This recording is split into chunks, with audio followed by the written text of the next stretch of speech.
Today, I'm thinking about the passing of the human species. Not a happy thought. Maybe it's something that's occurred to you a time or two in the recent past. We have certainly become a dominant species. There are more of us than there have ever been. And we certainly occupy most of the planet's space in one way or another. And so much of the Earth's resources have been devoted to keeping us alive and happy. So that's certainly a marker of success. And it may be something that you've been kind of proud of as well. We certainly have done things that have never been done before. And there's a lot of things that I think we can be proud of as a species. But when I think of other life forms on this planet, we've seen situations where other critters have exploded in population. And usually the balancing has been that they run out of food, so they die back to a more manageable level. Rarely do they disappear. They don't go extinct. They just get a smaller population. And that's happened for millennia. And it's been a very effective method. But we humans came along, and one of our claims to fame is that we have sort of solved the food problem. We have figured out how to have food almost all the time, whenever we want it. That's unique. There's no other species that can do that.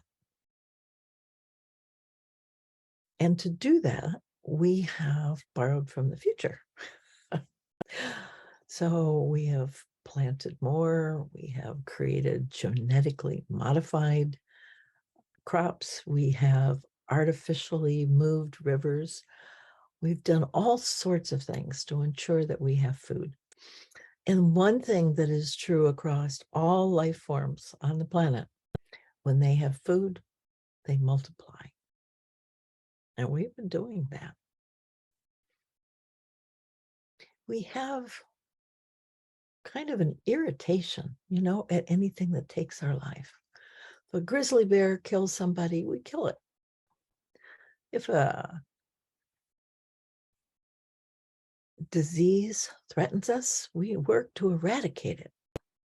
We get really fierce when things threaten our life.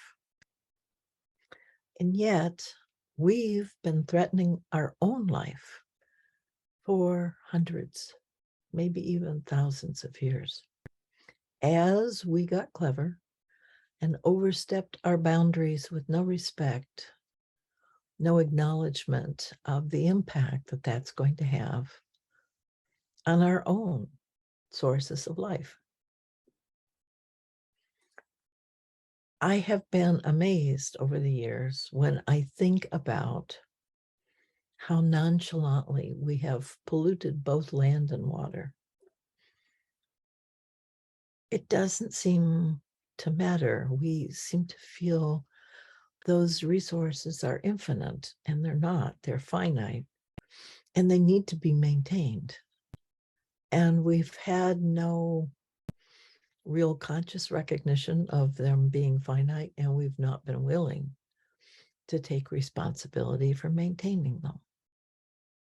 So we have literally poisoned the bed we lie in, the house we live in, through polluting waters and land and air.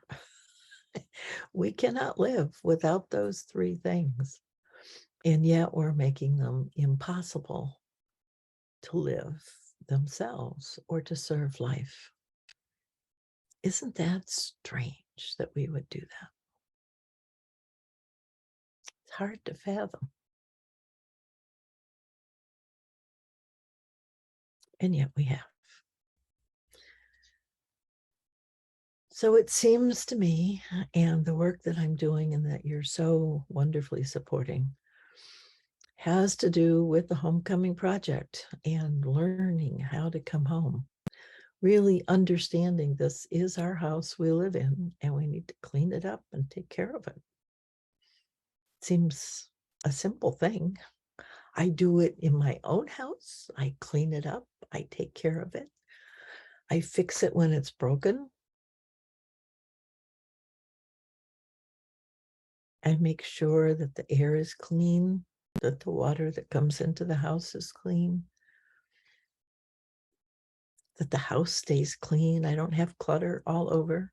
I have stuff, yes, you can see, but it's not piles of stuff. I don't have to walk over piles. I don't hoard. I don't have more than I need, except for books. We could talk about that.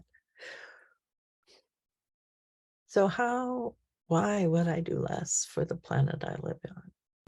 The one that has given me so much. When I think about the bounty of the earth, the phrase that has come to mind is it's free for the taking. And that is true. But Native Americans see it as a gift from the planet to us. And they receive that gift with great gratitude. And then in the nature of giving, you want to give back. You want to engage with life and ask her what she needs and make it possible for her to thrive as she has made it possible for you to thrive.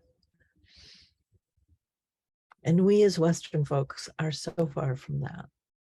It's such a foreign concept and so awkward feeling often that we should deny ourselves for a tree, a river, a meadow of flowers. Certainly it's better as a house or a freeway or a grocery store. So now it's time for us to step back and really begin to recognize and practice that reciprocity. That's what the Homecoming Project's all about. That's what the courses are all about, is to help people see that, to be able to live and feel emotionally the prime directive, that we are here to create the conditions that make life possible, that support life thriving, that make it rich and wonderful and bounteous. We can do that. We do know how. So I'm so grateful that you're joining me on that journey. And I encourage you to talk with me and with each other to really begin to make that commitment in your daily life, to start to notice what parts of the life that we're comfortable with and used to, we're going to give up so that we can live. What will you sacrifice so that we all can live? That's where we're at. If we don't do that, we will not be here. She has taken things into her own hands. And since we've disrupted the balance, she is working with that. And she's creating such an imbalance that we won't be here. Now, in the past, when Earth was very warm and very fierce, there was life. There has always been life on this planet for millions and millions and millions of years. So she can do life, and she will. And new life forms will rise just as they always have when the dominant life form disappears.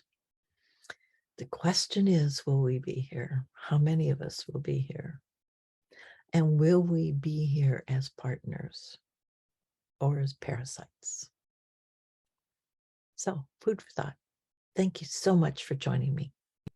Really glad to have you on board.